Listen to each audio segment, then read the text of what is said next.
Un appel au renouveau africain, le message du capitaine Ibrahim Traoré. Aujourd'hui, nous vous emmenons au cœur d'un message vibrant d'espoir et de résilience, prononcé par le capitaine Ibrahim Traoré, un leader qui incarne la force et le courage africain.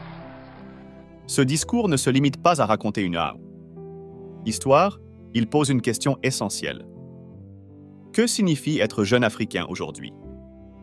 Burkina Faso, autrefois défié par ces circonstances, écrit désormais une nouvelle page de son histoire, une page d'ambition et de renouveau.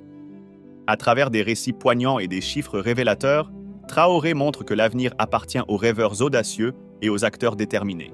Les initiatives agricoles, modernes et durables, ne sont pas seulement un atout local, elles deviennent une référence pour l'Afrique entière. Ce progrès illustre un point crucial. Le potentiel africain est déjà là, il suffit de le libérer. Vous, la jeunesse africaine, êtes au cœur de ce changement. Vos rêves et vos actions sont les colonnes du futur. Alors que le soleil se lève sur 2025, le Burkina Faso se dresse, fier, invincible et prêt à inspirer tout un continent. Aux jeunes Africains de toutes les nations, ce message est clair. L'heure d'agir est venue. Ensemble, unis par notre amour pour nos terres et nos valeurs, nous avons la capacité de transformer l'Afrique en l'étoile brillante du monde. Êtes-vous prêt à rejoindre cette révolution de volonté et de fierté panafricaine? Levez-vous, l'avenir vous appelle. Maintenant, suivons le message à la nation du capitaine Ibrahim Traoré. Camarades combattants pour la liberté, la souveraineté et l'indépendance réelle, c'est un immense plaisir, en ce jour 31 décembre, qui marque la fin de l'année 2024, de prendre la parole et de vous faire un bilan synthétique de l'année 2024 et aussi les perspectives pour l'année 2025. Mais avant tout propos, permettez-moi de rendre grâce à Dieu qui couvre le Burkina Faso de sa main bienveillante et qui nous permette de rester debout. Je rends donc un vibrant hommage à toutes nos forces combattantes qui se battent jour et nuit jusqu'au sacrifice suprême pour que notre patrie reste et demeure. Je souhaite un prompt rétablissement à tous ceux qui ont été blessés dans cette barbarie et je prie Dieu pour le repos des âmes de tous ceux qui sont tombés dans cette bataille. Aussi, je voudrais rendre un hommage au vaillant peuple burkinabé, de l'intérieur comme de l'extérieur, qui continue de contribuer de façon massive pour que nous menions cette guerre et aussi que nous amorcions notre développement réel. 2024 a été une année pleine de défis. Sur le champ de bataille, l'ennemi a essayé de reprendre l'initiative stratégique pour nous empêcher d'atteindre nos objectifs. Mais grâce à nos vaillants et résilientes forces combattantes, nous avons pu maintenir le cap et toujours garder l'initiative. Aujourd'hui, plus que jamais, nous menons des offensives et nous partions où nous souhaitons mener les actions et nous traquons ces criminels jusqu'à leur dernier retranchement.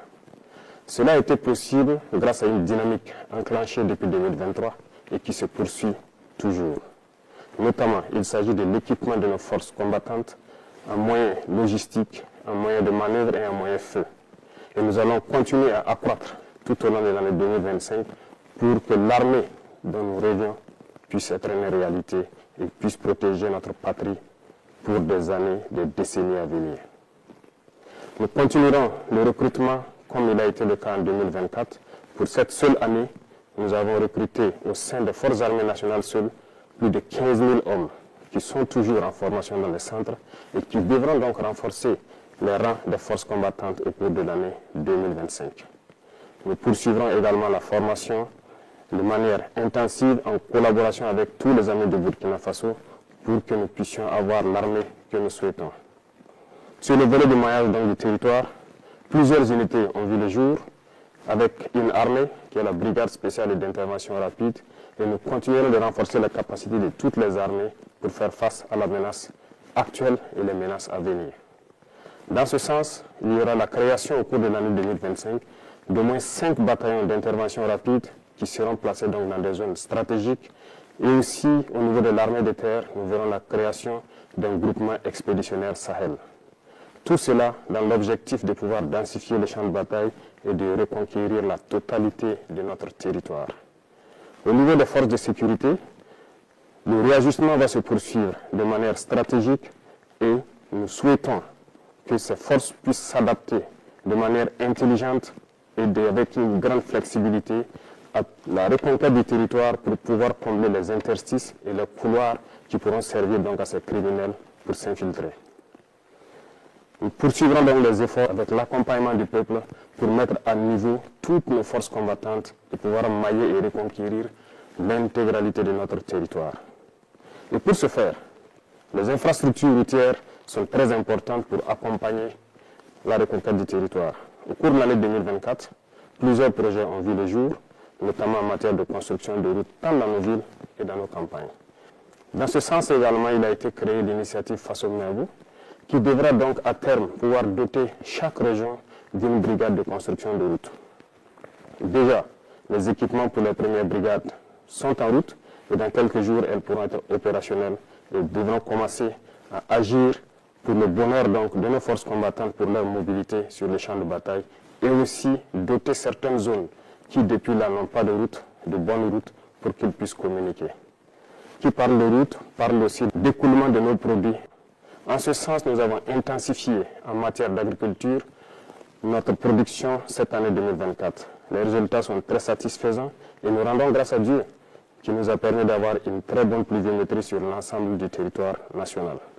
La production a été exceptionnelle et nous allons poursuivre dans ce sens.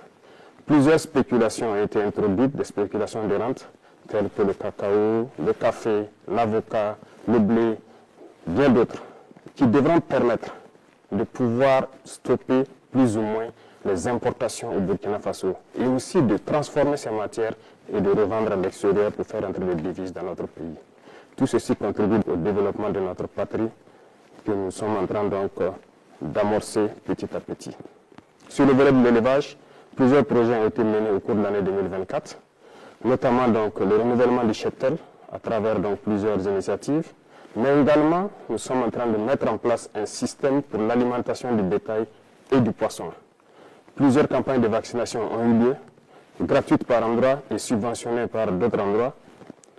Nous poursuivrons nos efforts en faveur du monde paysan à travers donc les intrants et toute la mécanisation qui doit suivre pour les accompagner, produire et atteindre notre objectif qui est l'autosuffisance alimentaire et pourquoi ne pas exporter nos excédents. Dans ce sens, beaucoup d'industries verront le jour pour pouvoir transformer nos matières premières sur place. 2024 a été une année où nous avons pu inaugurer quelques usines dans ce sens, mais beaucoup d'autres usines sont à inaugurer en 2025. Certaines dont vous avez assisté à la pose de la première pierre, mais d'autres également dont la pose de la première pierre n'a pas fait l'objet de communication. Et nous continuerons dans ce sens pour pouvoir transformer nos matières premières sur place pour le bonheur des Burkinabés et exporter ce qui est transformé sur place. C'est dans ce sens que nous pourrons donc faire tourner notre économie à l'intérieur et éviter les importations de l'alimentation au profit de nos populations. Sur le volet de l'économie, beaucoup d'efforts ont été faits et c'est le lieu pour moi de féliciter tous les acteurs qui ont permis donc au Burkina Faso de toujours garder la tête haute face à l'adversité. Nous poursuivrons donc notre effort dans ce sens et beaucoup de fonds ont été réajustés pour pouvoir prendre en compte donc les aspirations de la jeunesse. Dernièrement, l'Agence nationale donc pour la finance inclusive a été créée et l'objectif est de pouvoir octroyer des prêts aux jeunes et de pouvoir suivre leurs activités. Le ministère de la Jeunesse a été instruit de créer des cellules qui vont suivre donc les projets que les jeunes vont porter et qui pourront donc être financés à travers ces instances que nous avons créées. Au cours du premier trimestre de l'année 2025, nous allons tout faire pour accélérer la mise en place de ces cellules parce qu'il ne s'agit pas juste de donner un prêt à un jeune et de le laisser à lui-même. Nous voulons donner le prêt et suivre l'exécution du projet pour lequel il a pris le prêt pour que ça lui profite et que ça profite à d'autres Burkinabés et créer de l'emploi. Nous allons poursuivre les efforts dans le sens donc de l'économie et du commerce pour que notre jeunesse puisse s'épanouir pleinement avec les ressources de leur pays. Dans le domaine des mines, nous avons repris la main sur nos ressources naturelles. Les métaux comme l'or, l'argent, le cuivre et j'en passe doivent être exploités par les Burkinabés. Et nous sommes en train de découvrir petit à petit l'expertise nationale qui permet d'exploiter ces ressources sur place pour le bonheur donc, du peuple burkinabé. Ainsi, nous encourageons les semi-mécanisés et très bientôt, des mines industrielles doivent voir le jour par des Burkinabés et pour le Burkina Faso.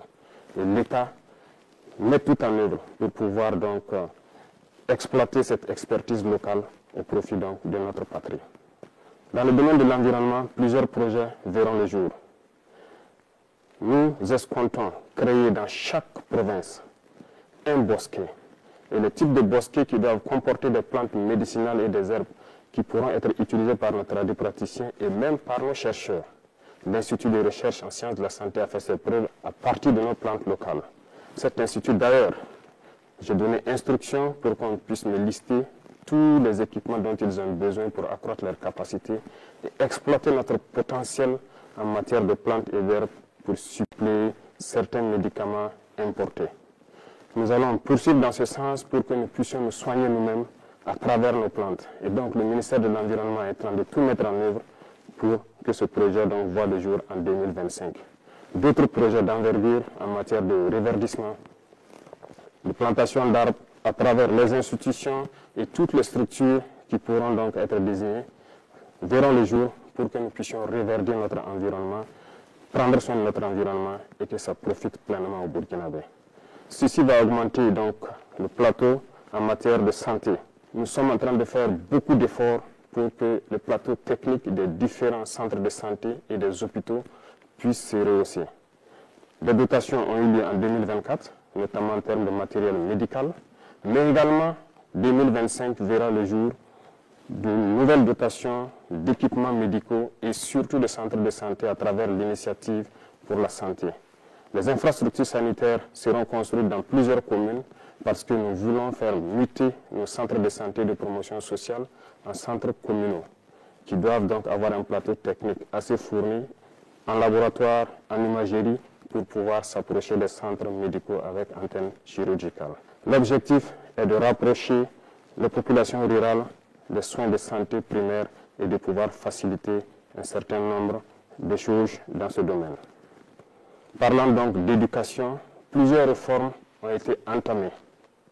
Peut-être lentes pour certains, mais il faut aller lentement et sûrement. Parce que le système éducatif dans lequel nous nous trouvons est profondément axé sur un système qui forme plus des diplômés et non des gens capables de travailler et de produire de la richesse. Malheureusement, c'est le constat, mais nous sommes à pied d'œuvre pour d'abord changer les infrastructures scolaires et les adapter, les moderniser. Secondo, le curricula et le programme d'instruction doivent être changés. Petit à petit, nous voulons muter donc de l'enseignement général vers l'enseignement technique et professionnel. Cette mutation est en cours et cela va demander un peu de temps pour que nous puissions être dans les normes que nous souhaitons.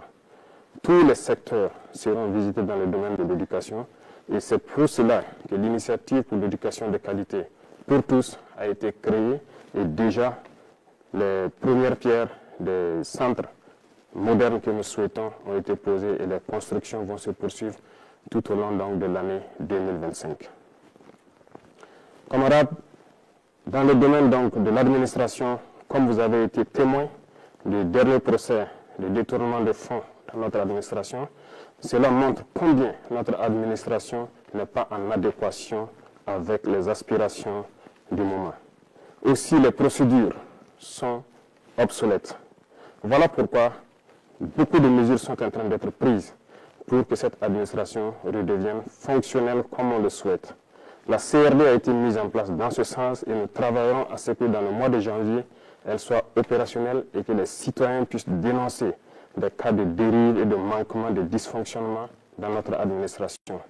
Nous poursuivrons dans cette logique pour pouvoir redresser, mais aussi inviter la digitalisation dans l'administration pour pouvoir lutter efficacement contre la corruption. Parce que tant que les procédures ne seront pas dématérialisées, les délais de traitement des dossiers seront toujours longs et la corruption va s'inviter. La fonction publique est donc instruite de changer le rythme pour pouvoir intégrer un certain nombre d'emplois pour que certaines personnes qui étaient sous contrat au sein de l'administration puissent être intégrées de manière efficace et avoir un plan de carrière. Nous poursuivrons beaucoup de réformes dans ce domaine jusqu'à ce que notre administration soit celle que le peuple souhaite. Dans le domaine de la justice, beaucoup de réformes ont déjà eu lieu, et nous poursuivrons en 2025. Les tribunaux coutumiers devront voir le jour et dans ces tribunaux coutumiers, des auditeurs de justice d'un nouveau type seront donc recrutés pour animer ces tribunaux coutumiers. Cela pour prendre en compte nos valeurs endogènes de règlement des conflits, pour avoir une justice réparatrice et non une justice uniquement punitive. Dans ce sens, en prenant en compte nos valeurs endogènes et en impliquant nos leaders coutumiers et religieux sur les valeurs qui sont les nôtres, nous pourrons transformer notre justice, la rapprocher du justiciable. Ces réformes vont se poursuivre tout au long de l'année 2025 et nous comptons pouvoir atteindre notre objectif avant la fin de l'année.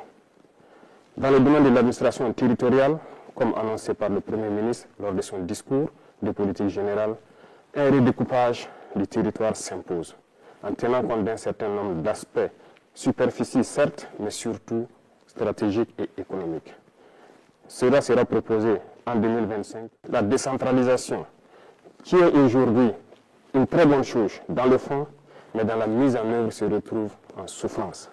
Une étude a été diligentée actuellement au niveau de l'ensemble BF et de CAPES. L'étude dont les résultats sont attendus dans ces jours-ci doit nous permettre de faire un diagnostic profond du processus de décentralisation. Dans ce sens, un certain nombre de fonds ont été donc suspendus en attendant ces études pour pouvoir réarticuler et donner de nouvelles missions aux autorités donc des collectivités territoriales. Dans le domaine de l'urbanisation, au cours de l'année 2025, après une étude effectuée en 2024, il sera proposé à la population burkinabé des choix pour pouvoir redessiner nos villes. Lorsque ces choix seront présentés, nous espérons avoir une issue qui nous permettra de redéfinir nos villes et de pouvoir faire une urbanisation qui réponde aux normes actuelles. Cette dynamique va se poursuivre en 2025 et l'initiative Faso Mebo également participera à cette dynamique d'urbanisation. Dans le domaine du sport, c'est le lieu pour moi de féliciter toute la jeunesse sportive parce que 2024 a été une année sportive. Plusieurs athlètes sont donc revenus au Burkina Faso avec des médailles et ont porté haut le drapeau du Burkina Faso. Je les félicite et je les encourage à continuer dans cette dynamique pour que 2025, nous ayons encore plus de médailles et que le drapeau du Burkina Faso continue de flotter partout dans le monde. Il contribue à faire rayonner l'image du Burkina Faso à l'extérieur. Dans le domaine donc de la diplomatie, il y a cet accompagnement du milieu des sports qui est déjà là, mais nos diplomates sont donc à pied d'œuvre de toute l'année 2023 et 2024 dans une diplomatie agressive. Nous poursuivrons dans ce sens en 2025 pour que l'image du Burkina Faso qui rayonne à travers le monde puisse continuer de croître. Et à travers cela, nous sommes dans une confédération de l'Alliance des États du Sahel. Plusieurs actions sont en cours actuellement pour pouvoir structurer cette alliance et l'asseoir. Parce que c'est le début d'une union dans la souveraineté, dans la liberté totale, pour que l'Afrique puisse prendre un exemple sur cette alliance et pouvoir rayonner. L'alliance n'est pas uniquement que pour les trois pays, l'alliance appartient à tous les Africains désireux de souveraineté, d'indépendance et de liberté totale. Nous poursuivrons notre démarche pour qu'elle soit une union forte dans tous les domaines cités, que ce soit de la diplomatie, de la défense et de la sécurité et surtout du développement. Notre diplomatie rayonne et nous poursuivrons notre démarche pour qu'elle puisse encore être forte et les représentations du Burkina Faso à l'extérieur puissent prendre en compte notre diaspora et aussi prendre en compte tous les amis du Burkina Faso qui souhaitent visiter le Burkina Faso, participer au développement du Burkina Faso. C'est dans ce sens que nous serons un exemple de souveraineté, un exemple de dignité et une fierté à travers l'Afrique et à travers tout le monde entier. L'Institut des peuples noirs devra être un tremplin pour pouvoir attirer au Burkina Faso tous les Noirs du monde entier pour pouvoir se ressourcer, revoir les cultures et pouvoir apprendre de nos cultures, les moderniser pour faire développer notre patrie. Un bâtiment sera érigé donc au niveau du musée pour prendre en compte un certain nombre de choses de notre culture pour que l'Institut puisse se baser sur ces valeurs-là et enseigner au monde entier ce que c'est que le peuple noir, ce que c'est que l'Afrique. Je souhaite que 2025 soit une année donc de parfaite santé, de succès, de prospérité, de victoire pour notre peuple. La patrie ou la mort, nous vaincrons.